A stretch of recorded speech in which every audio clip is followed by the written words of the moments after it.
Bonjour, il me fait grand plaisir de vous accueillir à ce second webinaire de la chaire UNESCO de recherche appliquée pour l'éducation en prison. Penser les pratiques innovantes en éducation en prison, c'est aussi comprendre les défis de l'éducation en prison de certains pays, en mesurer la portée et mettre en valeur les projets qui y sont développés.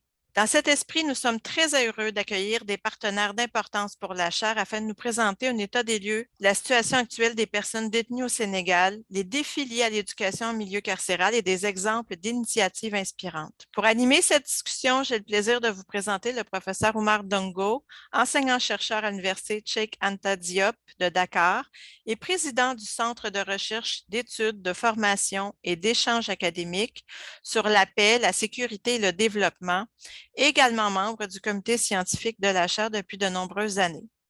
Mais avant de laisser professeur Dongo vous présenter les invités d'aujourd'hui, voici quelques rappels des consignes. Le webinaire est aussi offert en anglais et en espagnol. Vous pouvez sélectionner la langue de votre choix en appuyant sur le bouton illustré par une planète tout en bas. De plus, tout au long de la présentation, vous pourrez poser des questions grâce à la section questions et réponses, donc le Q et R en bas. Des membres de l'équipe de la chaire achemineront les questions aux panélistes. L'enregistrement de l'événement sera déposé sur le site web de la chaire d'ici 2 semaines. Par ailleurs, nous éprouvons aussi quelques problèmes techniques avec certaines caméras, mais nous allons faire en fait notre possible pour évidemment limiter ces enjeux et assurer une communication fluide. Donc, nous nous excusons déjà pour les problèmes techniques que nous aurons peut-être. Sur ce, je vous souhaite un bon webinaire. Professeur Dongo, la parole est à vous. Merci Geneviève. C'est avec grand plaisir aussi que je prends part à cette rencontre et permettez-moi en tout cas de vous remercier d'abord vous personnellement et aussi remercier vos collaboratrices et collaborateurs. D'abord pour ce projet sur lequel nous sommes en train de travailler, mais pour aussi l'opportunité que vous nous donnez, en tout cas de parler aussi de notre contexte, qu'est-ce qui se passe dans notre espace carcéral. Alors, je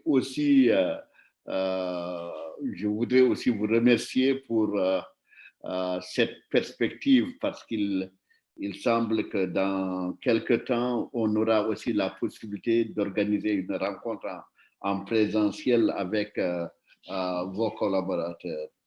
Alors, pour ce matin, enfin, pour vous, c'est certainement le matin, pour nous, c'est l'après-midi.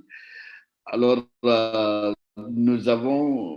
j'ai aussi des collègues qui se sont joints à moi pour pouvoir faire les présentations. Ils sont au nombre de 4. D'abord, M. Malal Almami Talla, une grande figure du mouvement hip-hop sénégalais, mais aussi un acteur de premier plan qui ne cesse de porter le plaidoyer des détenus. Nous aurons certainement le plaisir d'écouter M. Babacar Ba, un juriste, président du Forum du justiciable, connu pour ses appels à la promotion de l'état de droit en lieu et place de l'état de police. Nous aurons également le plaisir d'écouter M. Ibrahima Ouego, inspecteur de l'administration pénitentiaire en service à la division de la législation, des statistiques et des établissements pénitentiaires. Enfin, M. Elhaj Abdoulaye Seck, éminent défenseur des droits de l'homme, coordonnateur des campagnes et communications à Amnesty International, section Sénégal. Mais nous aurons également mon collègue qui est le directeur d'ailleurs du centre. Il s'agit de Moustapha Fall. Alors, ce sont ces personnes-là qui vont prendre en charge, en tout cas, le point qui va être fait de l'espace carcéral sénégalais. Peut-être que ce que je proposerai comme début, c'est avoir l'intervention de l'inspecteur de l'administration pénitentiaire qui va nous faire l'état des lieux au niveau, en tout cas, de l'espace carcéral sénégalais. Monsieur Ibrahima Wolgo, vous avez la parole. Merci.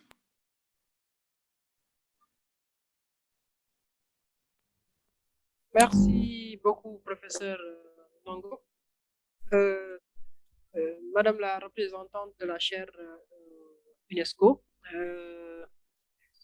Monsieur Sek Abdoulaye de Amnesty, Monsieur Tal Malal, Monsieur Ba du Forum du Justiciable, chers participants, Mesdames, Messieurs, avant grades et qualité, c'est un agréable devoir pour moi aujourd'hui de représenter l'administration pénitentiaire à ce webinaire qui porte sur un sujet d'une importance capitale, à savoir l'espace carcéral sénégalais.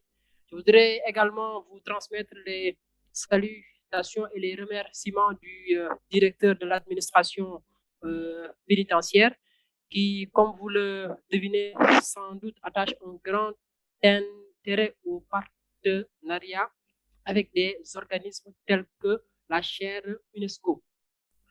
Le plaisir est d'autant plus immense que le projet qui nous réunit aujourd'hui, sa portée pratique et les attentes qui y sont légitimement attachées témoignent à suffisance de l'intérêt grandissant de cette thématique.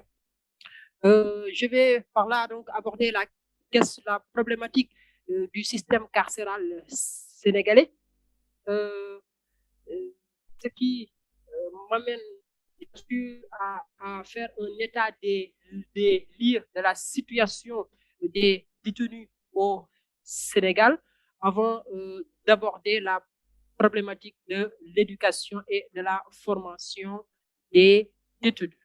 Un état des lieux, mesdames, messieurs, qui va nécessiter une approche au plan organisationnel, mais également au plan infrastructurel.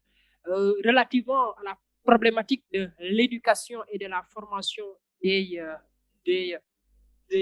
détenus, nous dégagerons l'étendue des activités d'éducation et de formation qui sont effectuées avant de nous appesantir sur les défis et les perspectives liées à l'éducation. Il faudra savoir que avant l'indépendance, la gestion des personnes détenues était assurée par la garde républicaine, également la 4e compagnie de la gendarmerie nationale. Maintenant, il a fallu attendre l'année 1960 pour qu'on crée un service de l'administration pénitentiaire et de l'éducation surveillée qui, en 1962, sera rattaché donc, au ministère de la Justice. Maintenant, il s'en est fallu un an plus tard pour voir ce service de l'administration pénitentiaire et de l'éducation surveillée changer en service de l'administration pénitentiaire uniquement, mais cette fois-ci rattaché au ministère de l'Intérieur. C'est en 1971 qu'est venue l'idée de faire de l'administration pénitentiaire une direction qui est devenue la direction de l'administration pénitentiaire. Mais comme vous le savez, dans toute corporation, il faut des hommes. C'est ce qui a fait qu'en 1972, avec la loi 72-23 du 16 juin 1972, qu'a été créé le corps des surveillants de prison qu'on appelait gardiens. Et comme toutes les corporations, il faut des cadres. Ces cadres qui ont vu leur jour en 1977 et qui sont devenus des contrôleurs et des agents administratifs. Mesdames, Messieurs, vous verrez que l'administration puis que l'administration pénitentiaire, 35 ans après sa création, va retourner au ministère de la Justice en 1998. Également, comme toutes les corporations, on verra que l'administration pénitentiaire s'est vue conférer deux missions essentielles, à savoir celle de sécurité et de préparation à la réinsertion sociale des personnes détenues. Cette mission de sécurité qui se manifeste bien entendu par une sécurité passive avec le matériel existant et les bâtiments, une sécurité active que l'on appelle souvent sécurité dynamique. Mais ces missions conférées à l'administration pénitentiaire ne sont pas venues ex nihilo. Il y a eu une base légale qui les a consacrées. Il s'agit respectivement de la loi 72-23 du 19 avril 1972, modifiée ensuite par celle de 2006, et enfin l'arrêté 1058 portant organisation et fonctionnement de la direction de l'administration pénitentiaire. Et comme vous le savez tous, l'administration pénitentiaire, à l'instar de toutes les autres institutions, répond à une organisation précise, ce qui fait donc qu'au niveau central, nous avons la direction de l'administration pénitentiaire qui sera composée d'un cabinet et de 8 divisions et services. Donc, nous avons la division de l'inspection des services pénitentiaires, chargée entre autres du contrôle des établissements pénitentiaires, mais également des inspections régionales de l'administration pénitentiaire.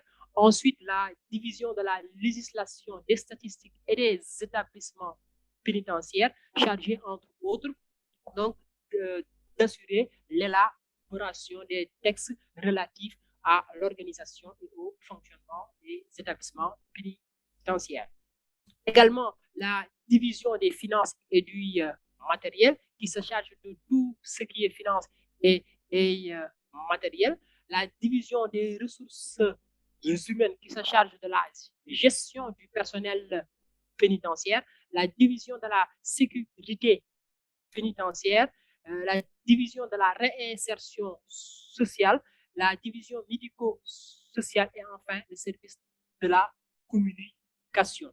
Mais on n'est pas resté uniquement central, car au niveau déconcentré, il a été créé en 2014 les inspections régionales de l'administration pénitentiaire, qui sont réparties en 6 régions pénitentiaires, à savoir la région pénitentiaire de Dakar, qui regroupe tous les établissements pénitentiaires de la région de Dakar, l'inspection régionale de l'administration pénitentiaire de Thiès, qui regroupe tous les établissements pénitentiaires de la région de Thiès et de Diourbel, l'inspection régionale de l'administration pénitentiaire de Kaolack, qui regroupe tous les établissements de la région de Kaolack, de Kaffrine et de Fatick, celle de Saint-Louis qui regroupe tous les établissements de la région de Saint-Louis, Louga, Kébémer, celle de Tamba qui regroupe les établissements de la région de Tamba, Kédougou, Matam, et enfin celle de Ziguinchor qui regroupe les établissements de la région de Ziguinchor, Sédhiou, Bignona aussi. Et en plus de ces inspections régionales, le système pénitentiaire sénégalais compte 37 établissements pénitentiaires dont la répartition se verra après.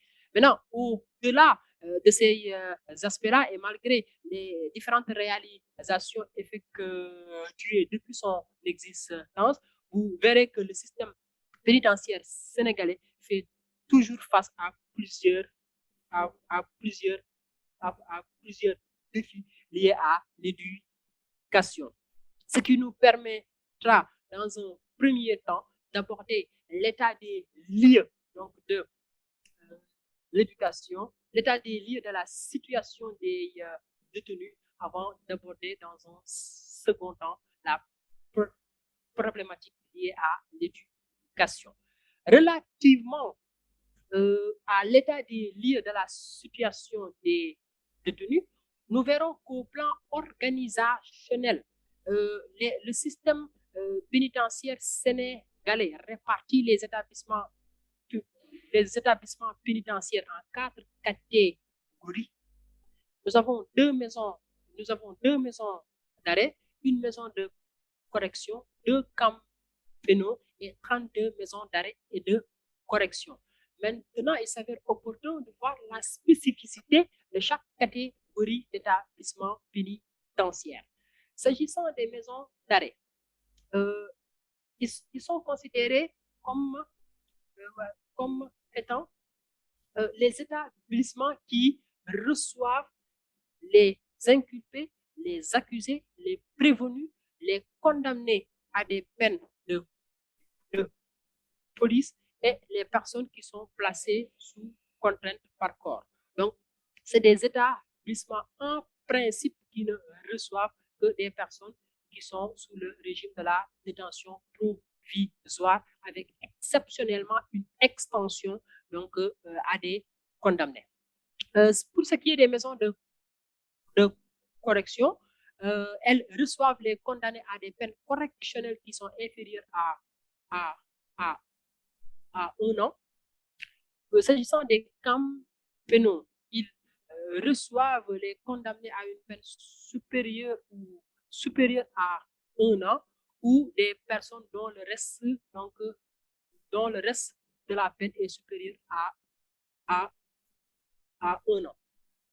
Enfin, s'agissant des maisons d'arrêt et de correction, elles reçoivent des détenus provisoires et des condamnés. Pourquoi? Parce que c'est un même établissement qui fait à la fois office de maison d'arrêt et de maison de correction. Mais en tout état de cause, il s'avère obligatoire de faire une séparation entre les détenus provisoires, les condamnés, mais également entre les mineurs et les femmes qui y seront détenus. Après cette classification des établissements pénitentiaire, il y a lieu de voir que le système pénitentiaire sénégalais dispose de données statistiques réelles. Maintenant, là, c'est juste de manière approximative à la date, au mois d'octobre 2021. Donc, sur les 37 établissements pénitentiaires, et compte un effectif entre 12 000 et 13 000 détenus, vous constaterez que le nombre de condamnés est largement supérieur au nombre de détenus provisoires, qui est de 47,52%, que la criminalité juvénile est en baisse avec 2,75%, que la criminalité masculine est largement supérieure à celle féminine, donc 94,89 pour les hommes et 2,34 de détenus femmes, et que les nationaux également dépassent largement les détenus étrangers, donc 89,72 sur 10,27. Mais il faudra constater qu'avec ce nombre-là, on fait face véritablement à une surpopulation carcérale qui peut être considérée comme étant mauvaise, dans la mesure où on verra de plus en plus que le nombre de détenus provisoires tend à du moins dépasser le nombre de condamnés, et que la problématique des longues détentions est toujours là. Autre chose également, suivant les normes CICR en matière d'hébergement, il y a 3,4 mètres carrés qui est recommandé pour chaque détenu. Et dans les normes internes, c'est 3,14. Et si on voit ce qui se passe en réalité, nous avons un taux d'occupation d'à peu près de 241%, ce qui montre véritablement la surpopulation carcérale existante. Maintenant, au-delà de ce volet statistique-là, le système pénitentiaire sénégalais a mis en place un système de prise en charge alimentaire, sanitaire et hygiénique pour le détenu. La base ici n'est rien d'autre que les recommandations qui émanent des règles Nelson Mandela sur le traitement des détenus, qui exige que tout détenu doit recevoir de l'administration pénitentiaire aux heures habituelles une alimentation de bonne qualité, bien préparée et servie. Également, que l'État doit a la responsabilité d'assurer les soins de santé aux détenus, que ceux-ci doivent recevoir des soins de même qualité que ceux disponibles dans la société.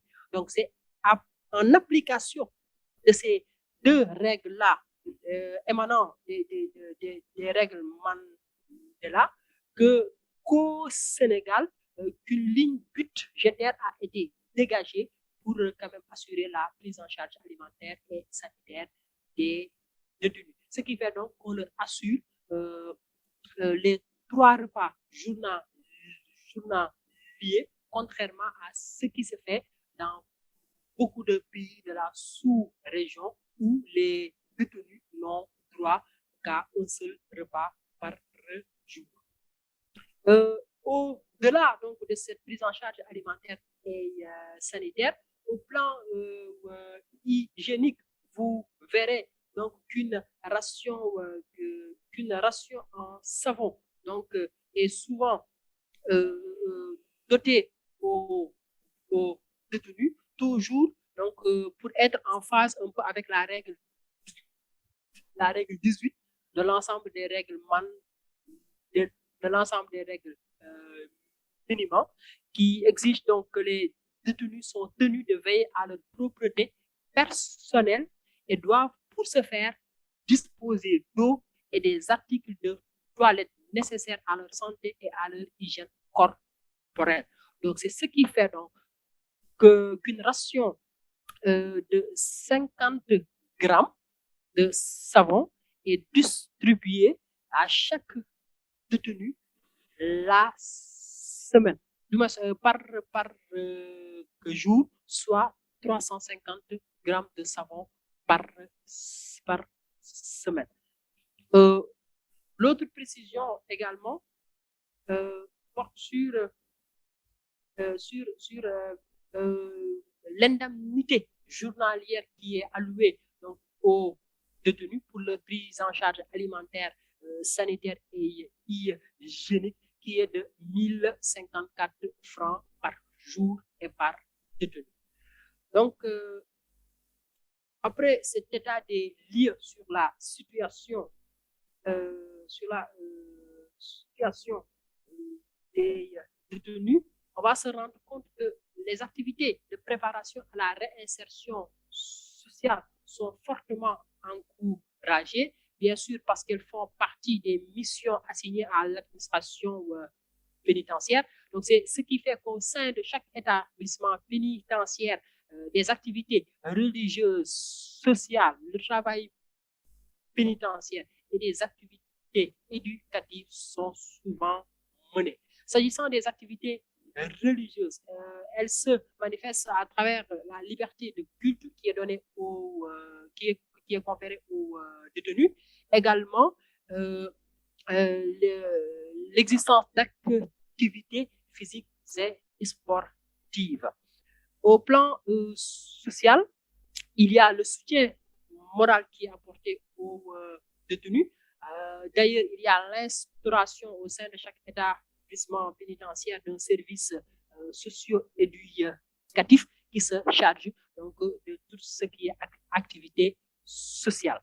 Au-delà de ces activités sociales, nous verrons dans les établissements pénitentiaires donc la mise en œuvre du travail pénitentiaire qui passe soit par la régie, là c'est l'administration pénitentiaire qui engage le détenu pour un travail précis, ou bien par le biais de la conciliation, là c'est une personne morale de droit privé ou un parti privé qui demande donc l'assistance de l'administration pénitentiaire qui fera travailler un détenu, donc avec bien sûr une rémunération qu'on va appeler pécule.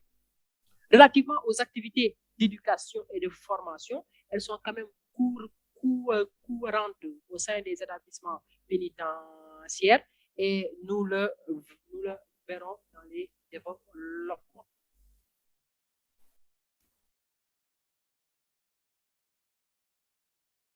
Maintenant, concernant la problématique liée à l'éducation des détenus,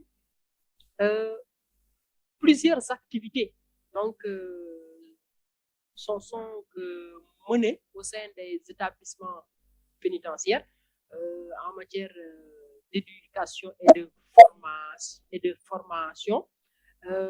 Là, il faudra préciser d'abord que pour les mineurs, l'éducation est une obligation.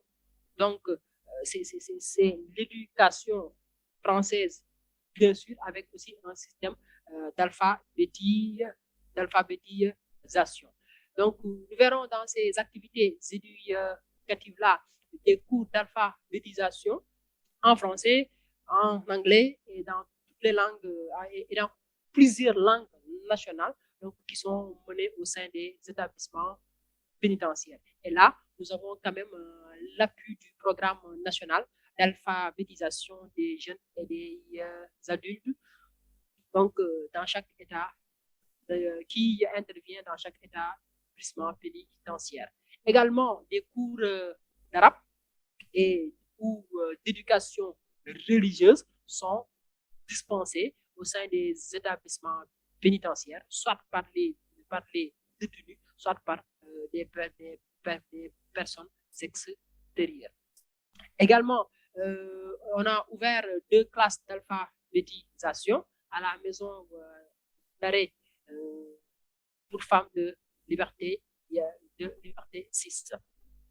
Au plan professionnel, nous verrons que pour la formation professionnelle, plusieurs ateliers ont été ouverts. Donc, je peux juste en citer quelques. L'atelier de menuiserie, l'atelier mécanique, l'atelier de bois. Récemment, la création d'une unité de formation, une unité de production.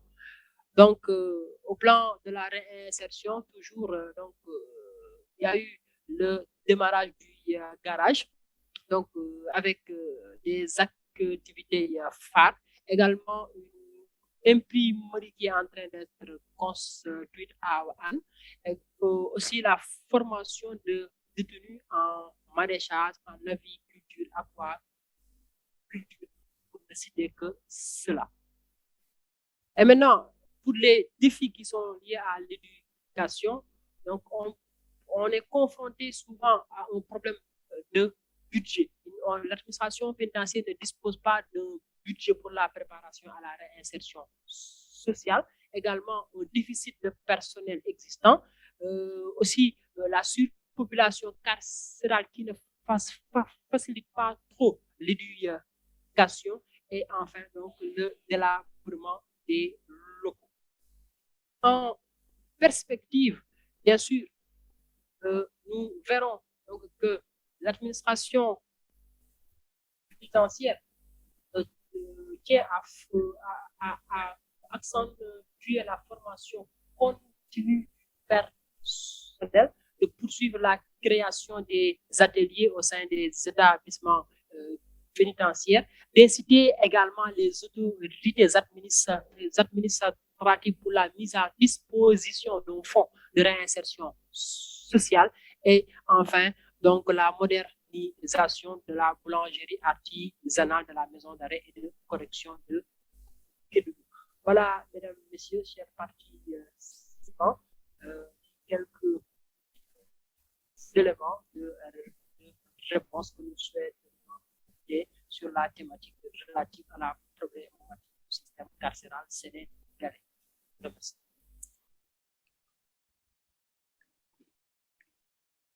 Merci. Merci, Monsieur Welgo. Je crois que nous avons là un survol très, très intéressant. Alors, nous allons passer la parole peut-être à Monsieur Seck, si vous êtes disponible pour nous parler de quelques défis. Monsieur Seck, vous avez la parole. Merci beaucoup, professeur. Je me joins aux autres, à mes prédécesseurs, pour remercier la chaire UNESCO et vous de nous avoir conviés à cette discussion. Je dois dire que la thématique des prisons a toujours intéressé Amnesty depuis sa création en 1961, parce que même si on avait une règle, la règle du travail sur son propre pays, qui interdisait aux personnels locaux de se prononcer sur la situation des droits humains dans leur propre pays, il était quand même admis de visiter les prisons, d'évaluer les normes, d'évaluer la pratique et de faire des recommandations. C'est ça qui a fait que on avait, à l'initiative d'Amnesty et d'autres organisations de la société civile, travaillé à encourager l'État à mettre en place le mécanisme de prévention de la torture, l'Observatoire national des lieux de privation des libertés, qui a un mandat de contrôle et de visite inopinée dans les lieux de détention, y compris la prison. C'était important à un moment d'avoir cette institution parce que, comme l'inspecteur l'a dit, la prison est un lieu fermé. Il faut y entrer avec autorisation. Et donc, pendant longtemps, l'administration pénitentiaire n'était pas aussi réceptive qu'elle l'est aujourd'hui pour admettre la société civile, notamment dans le cadre d'enquêtes de contrôle ou de simple visite. Donc, c'était important qu'on le fasse. Aujourd'hui, la situation s'est nettement améliorée. Amnesty visite régulièrement les prisons au niveau du Sénégal et fait ses observations aux autorités, aussi bien à l'administration, déjà aux régisseurs de l'administration concernée, à l'administration, à la direction générale, mais surtout aux autorités. Je voudrais juste réagir par rapport à deux points. L'inspecteur a évoqué le taux de 47,52% de détention provisoire.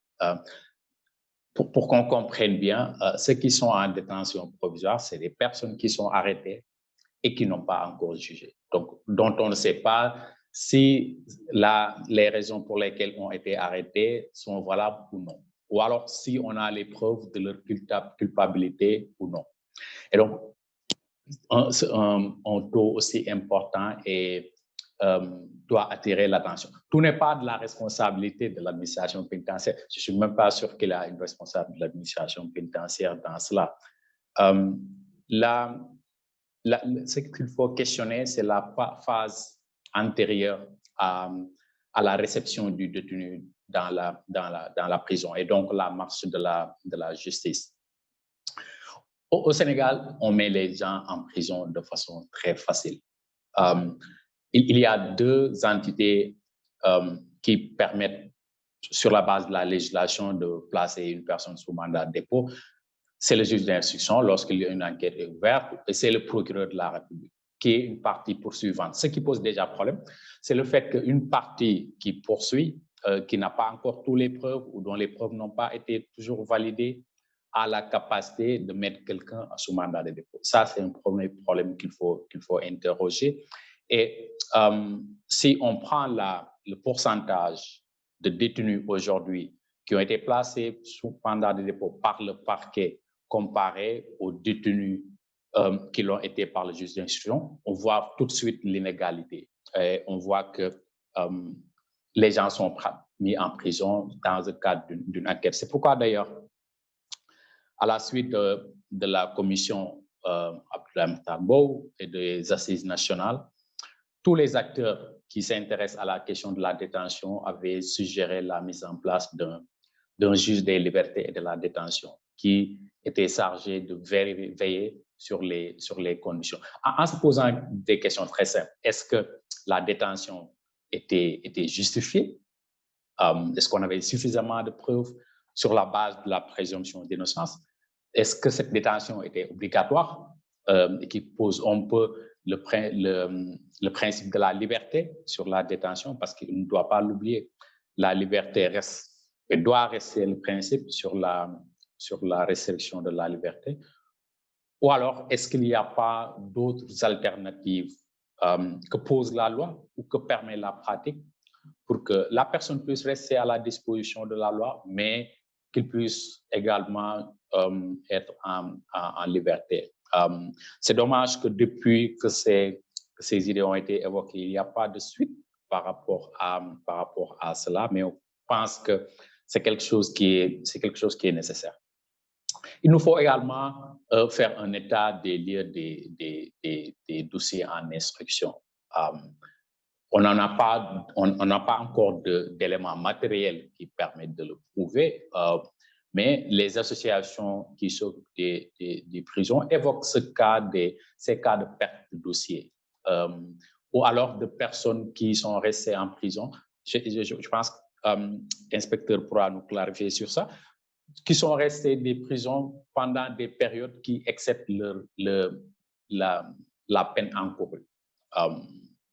C'est des irrégularités qu'il nous faut voir. Et puis, le dernier point sur ce chapitre-là, c'est l'utilisation des peines alternatives. Il fut un temps, c'était évident, c'était généralisé. Ou alors, c'était une pratique normale que les détenus, qu'il s'agisse de détenus de confiance ou de détenus qui ont été incarcérés pour des délits mineurs, puissent rester dans un régime de semi-liberté ou qu'ils soient engagés dans des travaux d'intérêt général. Ou alors simplement qu'on mette en œuvre le système des bracelets électroniques dont on a voté la loi et dont on attend l'application.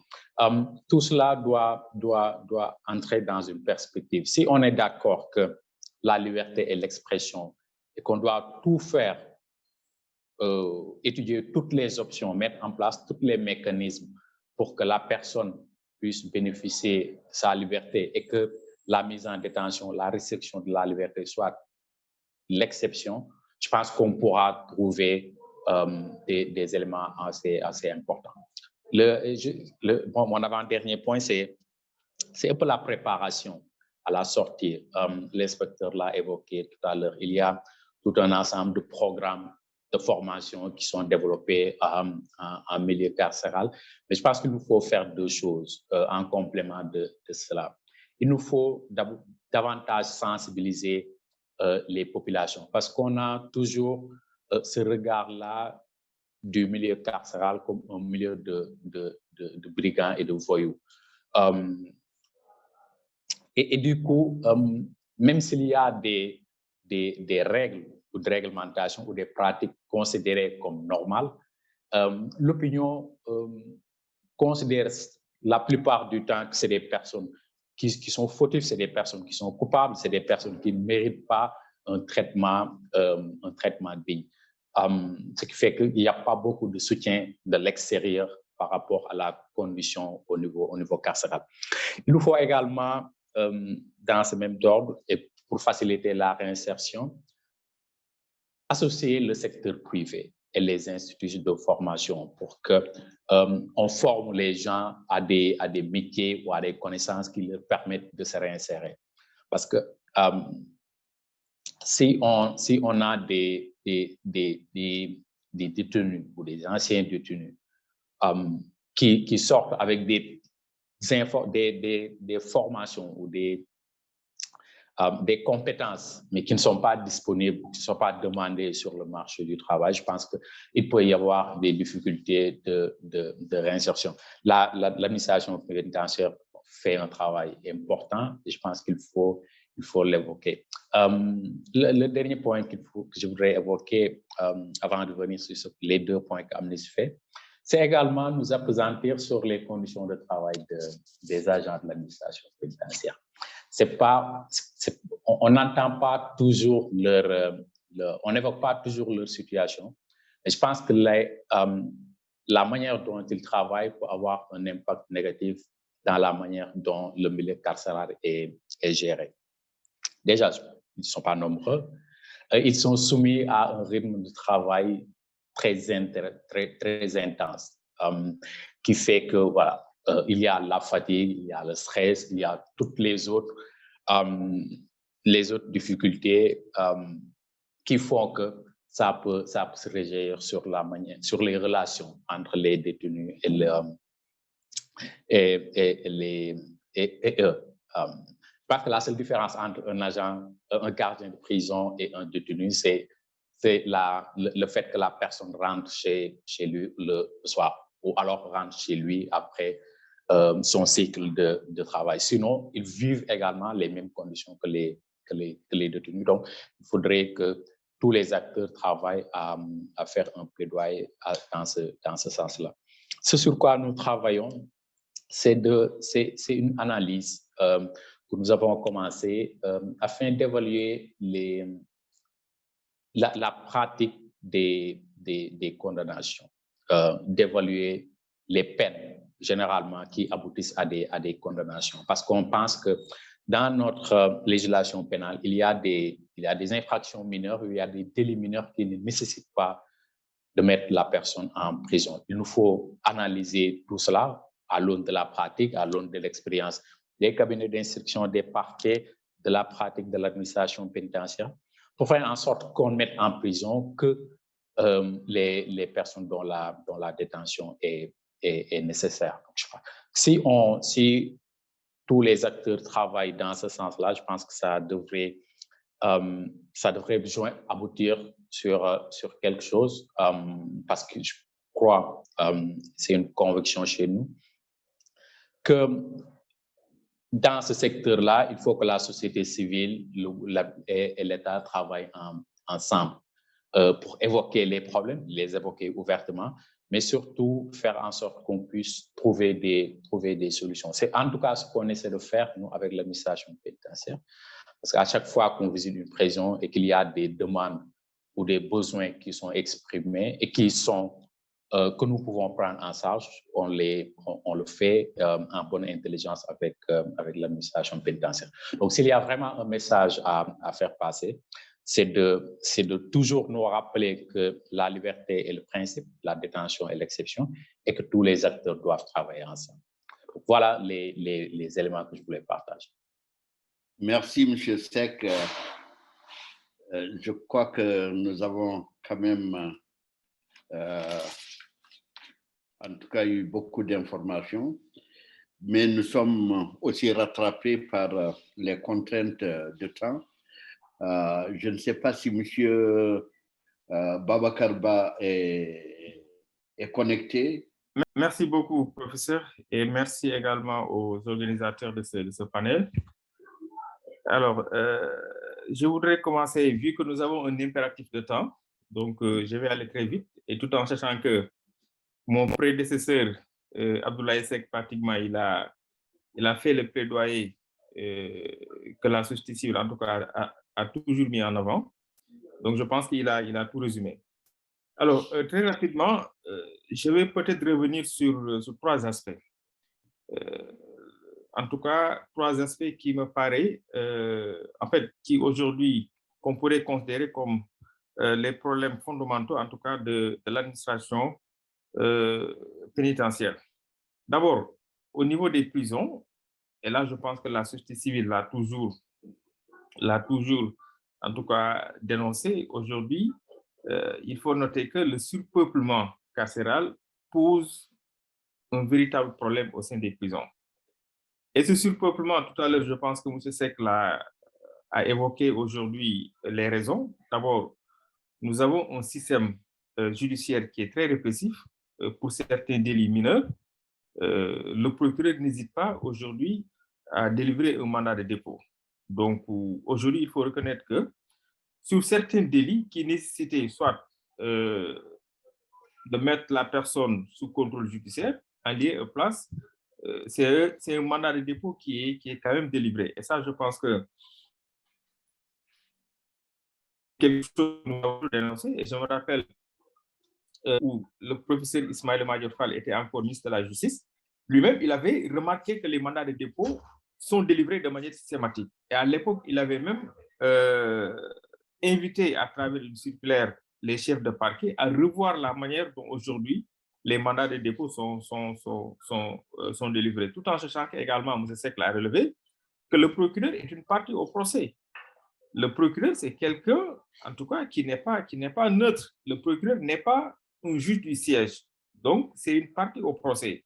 Donc, je pense qu'aujourd'hui, le fait déjà de considérer le procureur comme une partie au procès et lui donner également toute la latitude de décider sur la liberté d'aller et de venir, en tout cas, des mises en cause, là, je pense que c'est quelque chose quand même qu'il faut revoir. Surtout qu'aujourd'hui, à l'état actuel de notre législation, quand le procureur délivre un mandat de dépôt, l'inculpé n'a pas la possibilité de discuter du bien fondé de ce mandat de dépôt, contrairement au droit français où, quand le juge d'instruction ou bien quand un mandat de dépôt a été décerné, la personne, l'inculpé, a la possibilité de discuter du bien fondé de ce mandat de dépôt, ce qui est tout à fait le contraire à l'état actuel de notre législation. Tout ce que l'inculpé peut faire, c'est d'attendre d'être entendu au fond pour demander une liberté provisoire. Et si la liberté provisoire est refusée, de se rabattre au niveau de la chambre d'accusation. Donc, aujourd'hui, je pense qu'il faudrait quand même qu'on revoie la manière dont les mandats de dépôt sont délivrés, mais également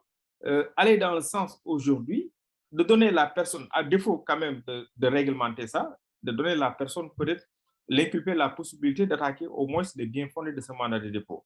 Et il y a un point également que M. Seck a relevé, en tout cas qui s'avère être une vieille doléance de la société civile, c'est qu'aujourd'hui, il faut aller vers l'instauration d'un juge de la détention et des libertés.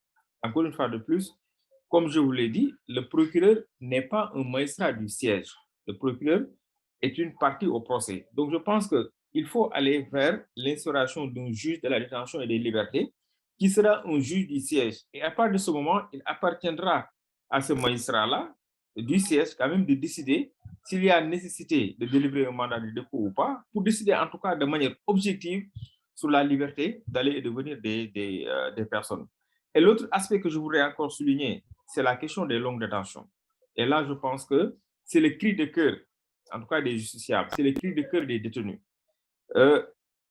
Nous tous, nous le savons, il y a en tout cas aujourd'hui un principe qui dit que toute personne arrêtée doit être jugée dans un délai raisonnable. Et pour moi, un délai raisonnable pour les délits, cela ne peut pas excéder 6 mois. Un délai raisonnable pour les crimes, l'instruction ne doit pas excéder 2 ans. Mais au Sénégal, pour des délits, il peut y arriver que la personne soit en détention plus de 2 ans, 3 ans. Et ça, je pense que c'est inadmissible. Et pourtant, si vous prenez aujourd'hui notre code de procédure pénale, mais le législateur, en tout cas pour certains délits, la réglementation, elle est claire. Le mandat de dépôt qui est délivré pour certains délits ne peut pas excéder 6 mois. Donc, au-delà des 6 mois, le mandat de dépôt devient caduc. Et à partir de ce moment, et ça, il faudrait que l'administration pénitentiaire le comprenne ainsi, quand le mandat de dépôt pour certains délits excède 6 mois, le mandat de dépôt devient caduc. Et à partir de ce moment, l'administration pénitentiaire a l'obligation, a même le devoir de libérer la personne. Parce que quand le mandat de dépôt est caduc, la détention devient arbitraire. Et en matière criminelle, là également, c'est un autre problème. En matière criminelle, l'instruction n'est pas encadrée. contrairement encore au droit français où le juge d'instruction, il a 2 ans pour boucler son instruction. Mais au Sénégal, le juge d'instruction a la latitude d'instruire jusqu'à 5 ans, 6 ans. Et au finish, il peut arriver, parce que comme le juge d'instruction instruit à charge et à décharge, il peut arriver qu'une ordonnance de non-lieu soit rendue, sans que même la personne soit vraiment dédommagée. Parce que, encore une fois de plus, si vous prenez la loi de 2017 qui organise la Cour suprême, cette loi prévoit en tout cas des commissions juridictionnelles pour les personnes qui ont fait l'objet d'une longue détention et que par la suite, elles ont bénéficié d'une décision de relax ou bien d'acquittement. Ces personnes-là doivent être dédommagées. Mais jusqu'à présent, en tout cas, moi, je n'ai jamais vu en tout cas une personne qui a été dans cette situation-là et qui a été dédommagée. Et l'autre aspect également, c'est qu'aujourd'hui, il faudrait que l'État du Sénégal recrute beaucoup plus de magistrats. Nous sommes 15 millions d'habitants et les magistrats ne font 15 millions d'habitants. Donc, le ratio est très faible. Donc, je pense qu'il faut aller dans ce sens-là, parce qu'aujourd'hui, si vous allez dans les cabinets d'instruction, mais vous allez vous en rendre compte que les juges d'instruction, ils sont vraiment submergés. Vous prenez un juge d'instruction, il a un pli de dossier. Donc, c'est vrai qu'eux également, ils travaillent dans des conditions très difficiles. Donc, je pense que c'est une série de réflexions qu'il faudra mener. Bon, vu que nous avons un impératif de temps et que je sais qu'Abdoulaye Moussa Seck, il a tout dit, donc j'essaie quand même de revenir sur certains points qui me paraissent très importants. Et l'autre aspect, peut-être, c'est là où je vais terminer, c'est qu'aujourd'hui, au Sénégal, on ne privilège pas les peines alternatives. Par exemple, si vous prenez pour certaines personnes qui présentent, en tout cas, des garanties de représentation en justice, mais pourquoi ne pas les accorder le contrôle judiciaire? Pourquoi ne pas les mettre sous contrôle judiciaire? Au lieu d'engorger encore une fois de plus les prisons qui sont où le surpeuplement est très pointu. Donc, je pense qu'aujourd'hui, il faudrait qu'on aille dans ce sens-là, privilégier les peines alternatives, revoir en tout cas la question des longues détentions. Et à partir de ce moment, je pense que le problème peut-être du surpeuplement sera réglé. Donc, j'ai essayé d'être très, très bref, vu que nous avons un impératif de temps. Voilà, donc je vous remercie pour votre attention. Merci beaucoup, M. Ba. Notre dernier intervenant, c'est M. Malal Almami Talla. Peut-être que vous allez insister un peu sur les programmes de formation, la réinsertion sociale. Peut-être que ça pourrait être votre axe. Merci. Merci beaucoup. Je remercie la chaire UNESCO de m'avoir associé à cette discussion.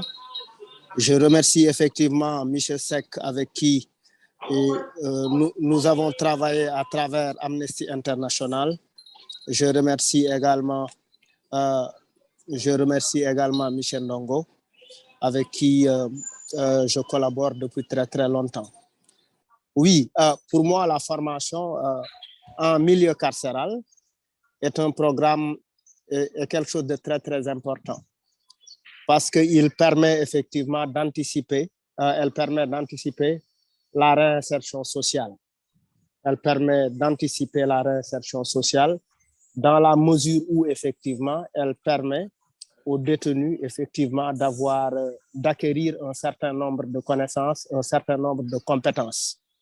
En ce qui nous concerne, depuis 2005, nous intervenons dans les prisons. Nous avions d'abord commencé à proposer des programmes d'animation parce que pour nous, il faut accompagner les détenus à purger leur peine en proposant des programmes d'animation. Les programmes d'animation, effectivement, consistaient à mettre en place des concerts et après ces concerts-là, effectivement, ça nous permettait effectivement de parler un peu, d'être les amplificateurs des problèmes liés aux longues détentions préventives. Mais nous avions remarqué qu'effectivement, l'animation ne suffisait pas. L'animation n'était pas c'était quelque chose de très apprécié des détenus, mais la plupart qui nous avaient approchés nous disaient effectivement, oui, nous, on est là depuis très longtemps, mais puisque nous n'avions que notre voix, nous n'avions que effectivement notre voix effectivement pour amplifier ces problèmes-là. on s'est dit que notre domaine d'intervention devrait être autre chose. Il fallait vaincre le mal. Vaincre le mal, c'était effectivement de travailler à ce qu'on ait moins de détenus, et que quand ces détenus-là sortent, qu'ils puissent être insérés dans le milieu professionnel. Et nous avons proposé un programme hip-hop en proposant des animations, des ateliers en beatmaking, composition musicale, des ateliers en écriture de textes poétiques, des ateliers en technique d'enregistrement et en technique de composition, mais également des ateliers en photo, en DJing, etc., etc. Quand nous avions commencé cela, nous avions approché le ministère de la Justice pour la formalisation de la formation artistique en milieu carcéral. Mais après, c'était très, très compliqué parce que nous, en tant qu'artistes hip-hop, on était beaucoup plus vus comme des taupes, comme des gens, effectivement, qui viennent en prison, qui s'inspirent, qui notent des problèmes et après qui sortent pour les dire à haute voix. Alors que notre objectif, ce n'était pas forcément ça, parce que nous avons eu à travailler à produire des albums d'ex-détenus, nous avons eu à accompagner des détenus dont nous avions entamé la formation en milieu carcéral. Et moi, je pense que ce travail-là, c'est un travail très, très important qu'il faut continuer à accompagner. Parce que les cultures urbaines, le hip-hop en particulier,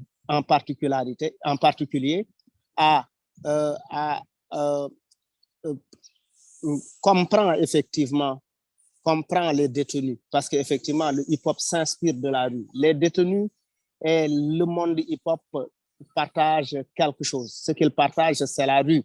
Les deux viennent de la rue. Ceux qui sont dans le hip-hop s'inspirent positivement de la rue.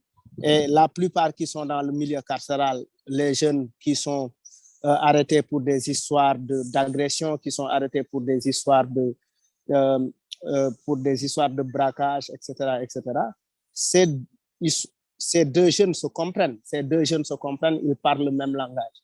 Donc, il est facile pour le jeune qui est dans la culture hip-hop d'inviter effectivement le jeune qui est dans le milieu du banditisme, effectivement, à changer de mentalité et à transformer effectivement son pistolet ou son couteau en micro ou en platine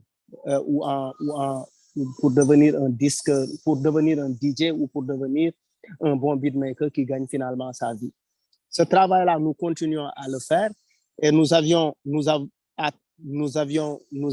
effectivement proposé dans toutes les prisons du Sénégal ce type de programme-là. Mais ces programmes-là, effectivement, ne peuvent pas continuer si, effectivement, l'État du Sénégal ou bien les partenaires ne l'accompagnent pas. Les partenaires doivent effectivement accompagner ce type d'initiative. Et ça nous a permis aujourd'hui de travailler sur quelque chose de très important, de mettre en place un centre de formation et de réinsertion au métier des cultures urbaines.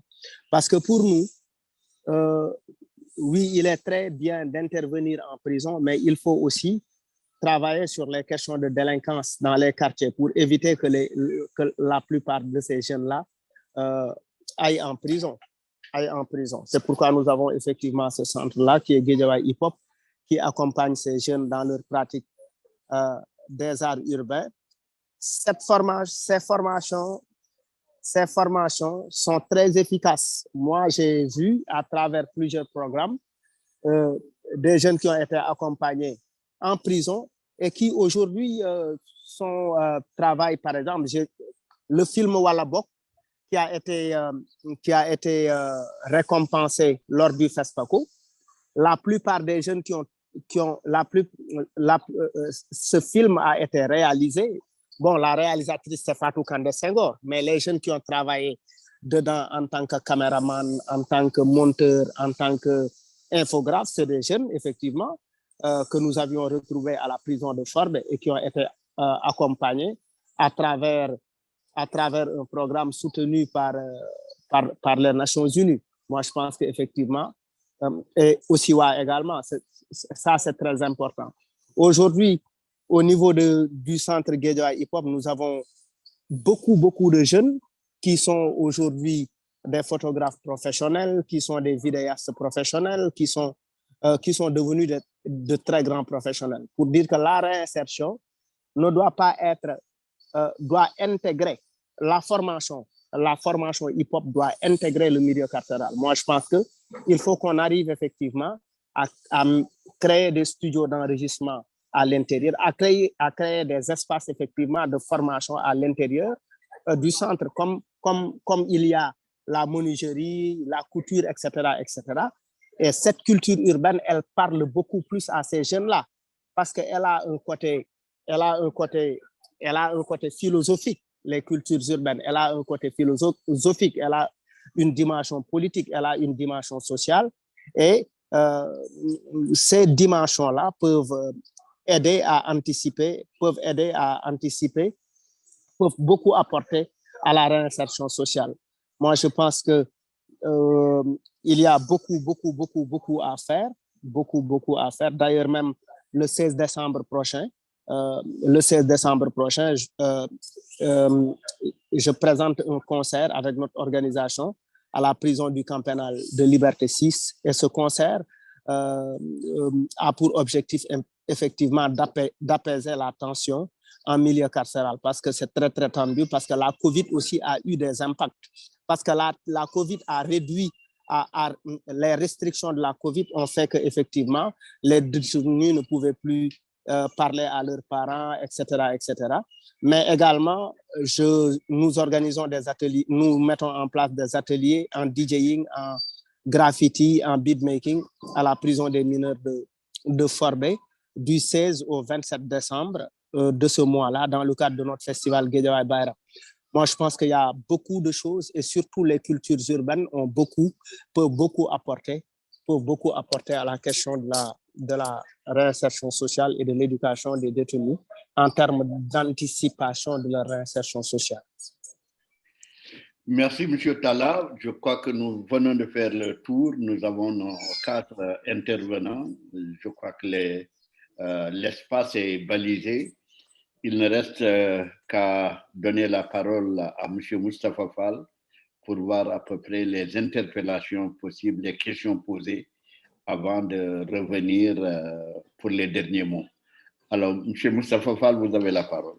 Merci beaucoup, professeur. Donc, associer mes remerciements à Malal Talla, à Abdoulaye Seck aussi d'Amnesty, à M. Ba aussi du Forum du Justiciable, remercier aussi inspecteur Ouelgo et surtout aussi l'inspecteur Samba Diouf, son chef de service, qui l'a permis de participer à cette rencontre. Donc, j'ai pu répertorier une série de questions qui tournent vraiment en premier lieu sur les questions de formation. Est-ce que les formations sont concentrées dans les grands centres? Ou bien comment se fait la répartition des programmes éducatifs sur le territoire sénégalais?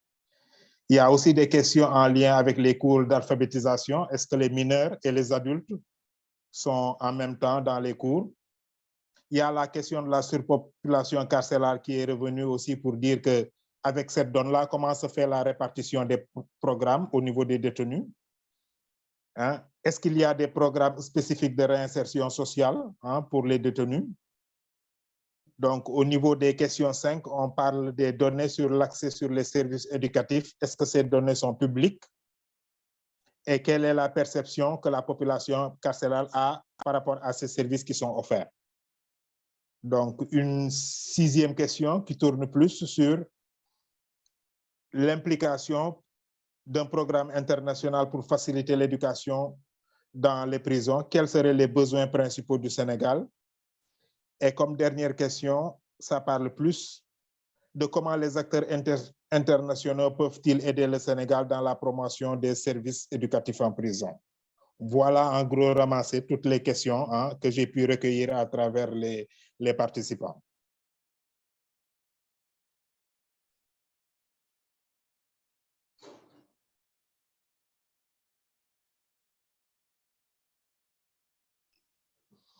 Je pense que s'il y a quelques intervenants qui peuvent répondre par rapport à ces questions-là, donc ils peuvent y répondre. Chacun peut choisir et peut-être brièvement, étant entendu qu'on n'a pas beaucoup de temps.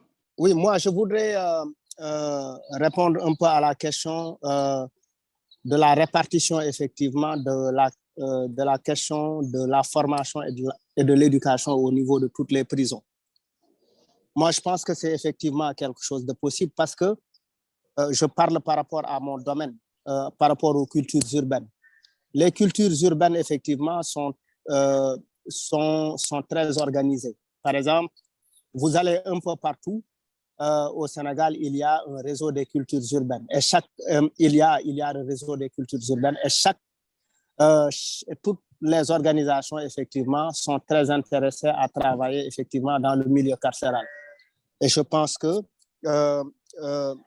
il est possible, effectivement, de proposer des formations à Kolda. Il est possible de proposer des formations à Tambacounda, un peu partout dans le Sénégal, avec toutes les disciplines des cultures urbaines. Donc, je pense que ce travail-là, il est possible de le faire parce que nous-mêmes, en 2010, nous avions fait Noël des prisons. Ça nous avait permis de faire toutes les prisons du Sénégal. Grâce à l'appui de l'administration pénitentiaire, on avait effectivement pu travailler avec toutes les prisons et on avait également animé des ateliers. Mais on veut que ça, nous voulons sortir. Les ateliers, c'est bien, mais nous voulons faire beaucoup plus que des ateliers. Nous voulons faire des formations de 3 mois, de 4 mois, de 6 mois, et puis avec des détenus qui sortent effectivement avec des diplômes. Parce qu'aujourd'hui, nous avons un programme qui s'appelle le Sénégal Talent Campus, avec des niveaux certificats de spécialisation dans différents domaines des cultures urbaines, en régie de production, en régie de spectacle, en son, en lumière. Et je pense qu'effectivement, c'est très possible, effectivement, de proposer cela. Ça permet de démocratiser la formation. Ça permet effectivement aux détenus d'être formés et d'être socialisés beaucoup plus facilement. Merci. En dehors des cultures urbaines, vous pensez qu'il y a aussi un autre domaine qui pourrait aussi intéresser? Oui, mais il y a beaucoup de choses qui pourraient intéresser, c'est-à-dire la plomberie, la peinture, il y a beaucoup de choses, la couture, la coiffure, il y a beaucoup de choses, quoi. Je me souviens avoir travaillé également avec l'administration pénitentiaire sur la cartographie des métiers qui pourraient intéresser les détenus. Donc ça, on l'avait fait avec le Fonds de financement de la formation professionnelle qui m'avait demandé de faire ce travail-là en tant que consultant. Et après, ils ont pris contact avec l'administration pénitentiaire, effectivement, pour identifier qu'est-ce qui intéresserait les détenus en dehors des métiers liés aux cultures urbaines. Il y a beaucoup de choses. Hein. Je pense que tous les métiers qu'on trouve dehors sont des métiers, effectivement, qui sont possibles. Toutes les formations au dehors intéressent, même les formations en comptabilité, en gestion, en toutes sortes de formations intéressent parce qu'effectivement, la prison, c'est aussi notre société en miniature. Hein. On retrouve tout le monde en prison. On retrouve des docteurs, on retrouve tout le monde. Et je pense qu'effectivement, il serait très, très bien de faire un travail de recherche autour de cela pour identifier qu'est-ce qui est prioritaire et qu'est-ce qui ne l'est pas. L'inspecteur pourra donner plus de détails. Voilà, merci beaucoup. Concernant la répartition donc, des formations, il faut savoir donc que les formations se retrouvent dans presque tous les établissements pénitentiaires du Sénégal. Et la preuve, une convention a été entre l'administration pénitentiaire et le 3FPT qui permet de former les détenus de tous les établissements pénitentiaires qui le souhaitent dans différents domaines tels que la culture, la couture, la coiffure, l'électricité, la boulangerie, etc., etc.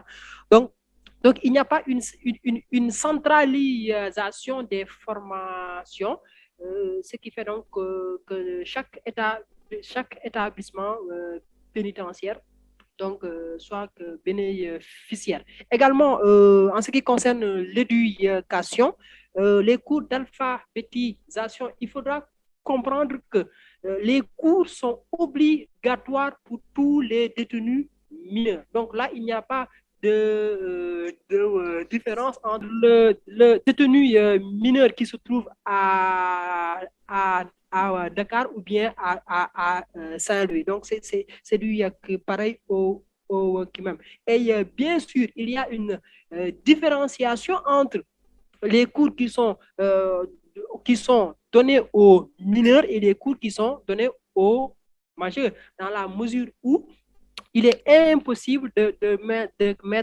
mettre ensemble ces deux catégories de détenus. C'est-à-dire, même s'ils sont dans une maison d'arrêt et de correction, on est obligé de séparer ces deux catégories de détenus. Relativement à la surpopulation carcérale, bien sûr, elle constitue un obstacle pour l'atteinte des objectifs en matière d'éducation, dans la mesure où plus la population carcérale augmente, plus donc les activités éducatives seront difficiles à réaliser. Donc, de façon ramassée, c'était les quelques éléments de réponse que je souhaiterais apporter. Merci. Alors, tout simplement ajouter pour l'international, nous avons organisé une grande rencontre sur les prisons du Sénégal et à cette occasion, nous avions invité justement la chaire UNESCO à prendre part. Et quand la chaire UNESCO devait aussi nous exposer ce qui se fait en matière d'activité dans les prisons au niveau du Canada. Je crois qu'il y a eu des discussions. Est-ce qu'on va montrer ce qui se passe au Canada avec l'idée que les gens vont trouver que nous sommes dans des conditions déplorables et que peut-être que ça peut même faire l'objet de rejet. Mais je dois dire que l'expérience, quand on a terminé, quand la chaire UNESCO a fait la projection de ce qui s'est passé, nous avons trouvé la prestation très, très utile parce que ça permettait aussi aux gens de voir, parce qu'il y avait toute l'administration, les responsables de toutes les prisons du Sénégal étaient là, et ils voyaient d'autres modèles, d'autres choses. Et je pense que la possibilité de voir ce qui se fait ailleurs, mais ça crée l'émulation. Et je pense qu'il y a eu un impact. Après la réunion, nous avons vu des changements importants dans les prisons liés à ce que les gens ont vu se faisant ailleurs et qui ressemblait peut-être que, bon, pour certains, ils vont penser que ça, c'est un hôtel 5 étoiles, ce que ne peut pas prétendre nos prisons. Mais je pense qu'il y a eu un impact favorable, des améliorations dans le service. Et je crois que cela a été possible tout simplement parce que les gens ont vu ce qui se faisait ailleurs. Le benchmarking est très, très utile. Merci. Donc, je crois que cela fait le tour de notre présentation d'aujourd'hui, qui a été, ma foi, fort intéressante et surtout nous a permis vraiment de comprendre les défis. En fait, on constate que vraiment l'organisation pénitentiaire, la posture politique ou de l'État, la population, en fait, tout ça a un rôle à jouer sur l'éducation en prison. Donc, il y a un travail, je pense, à maintenir pour en faire la promotion.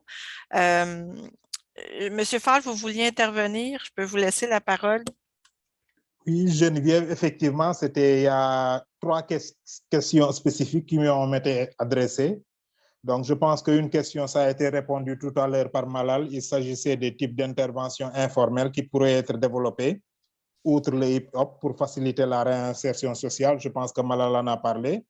Il y a une question aussi, je pense, pour M. Seck par rapport aux mineurs, au niveau des âges, et puis quelles sont les dynamiques ou bien les problèmes qu'on observe avec cette tranche d'âge-là. Il y a 2 questions aussi pour Monsieur Ouelgo. Une question, est-ce que les personnes détenues peuvent-elles se prononcer sur leurs besoins en détention, notamment leurs besoins éducatifs? La deuxième question, c'est, avez-vous des données montrant l'impact des programmes de réinsertion sociale? Qu'en pensent les bénéficiaires? Donc, voilà ces dernières questions spécifiques qui m'ont été envoyées. Merci. Peut-être on va donner la parole à M. Ouelgo pour Oui, nous dire merci. exactement ce qu'il en pense, les détenus. Oui, d'accord, d'accord. Donc, je vais commencer par la dernière question relativement aux données et statistiques qui montrent un peu l'impact de la formation. Il faudra savoir donc qu'en 2020, près de 1972 détenus ont bénéficié d'une formation professionnelle.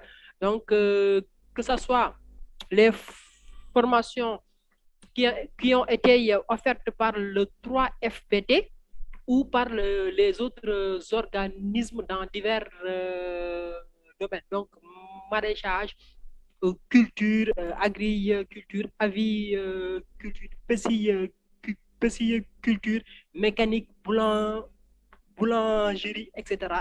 Donc, etc. Donc, un nombre de 1972 donc, détenus formés rien que pour l'année 2020. Maintenant, pour les données statistiques de l'année 2021, on attendra un peu donc la fin donc, de cette année pour les avoir. Également, en ce qui concerne donc l'expression de besoin, est-ce que les détenus peuvent exprimer leurs besoins en formation? Oui, bien sûr. Donc, il leur est permis de soumettre au directeur d'établissement leurs besoins en formation. Maintenant, en fonction des formations qui nous sont offertes par les organismes partenaires, maintenant la ventilation donc se fera par la suite. Donc, je pense que c'était les 2 questions qui m'ont été adressées.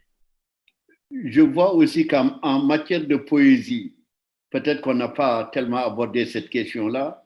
Quand ma dernière visite à Rebus, j'ai senti les jeunes, j'ai vu beaucoup de poèmes.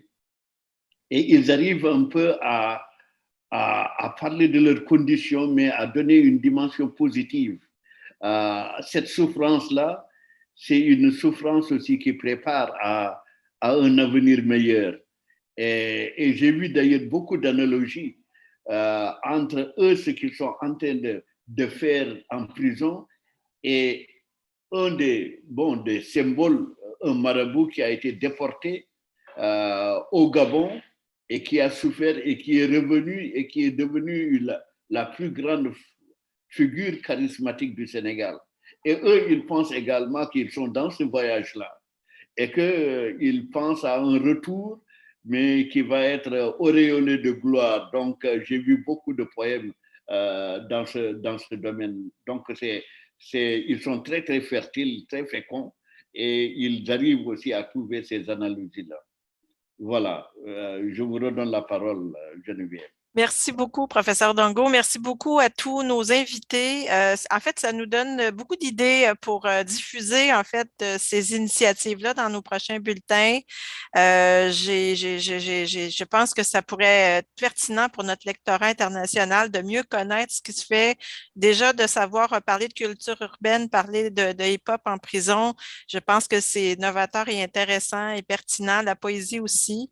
Donc, je vous remercie infiniment d'avoir participé à cette rencontre-là qui n'est évidemment qu'un début parce que pour nous, on travaille actuellement un projet commun pour justement travailler l'intervention, l'éducation en prison, en fait, surtout la promouvoir puis trouver des façons de s'assurer que les gens en font davantage, mais on est très heureux de voir ces initiatives qui existent déjà. Donc, je vous remercie encore infiniment de votre participation à tous, votre généreuse contribution et je remercie aussi nos spectateurs pour d'être assidus. Je vous dis aussi un au revoir. Donc, le prochain rendez-vous sera le 2 février prochain. Le programme reste encore à confirmer, mais sera transmis sous peu. Donc, on aura 3 autres webinaires cet hiver, l'hiver 2022. Puis donc, dans le prochain bulletin ou dans la liste d'envoi du site web de la Chaire, nous enverrons l'ensemble de l'information. Donc, un grand merci à tous. Merci, Babacar Ba. Merci à M. Seck. Merci à Merci, Malatala. merci, professeur. Merci à Mustapha.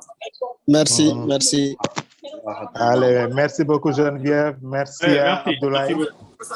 Merci à M. Ba aussi. Merci, Merci à Moustapha. Malal. Merci à Jaajëf, Malal. Ibrahima. Merci beaucoup. Merci. Jaajëf Seck.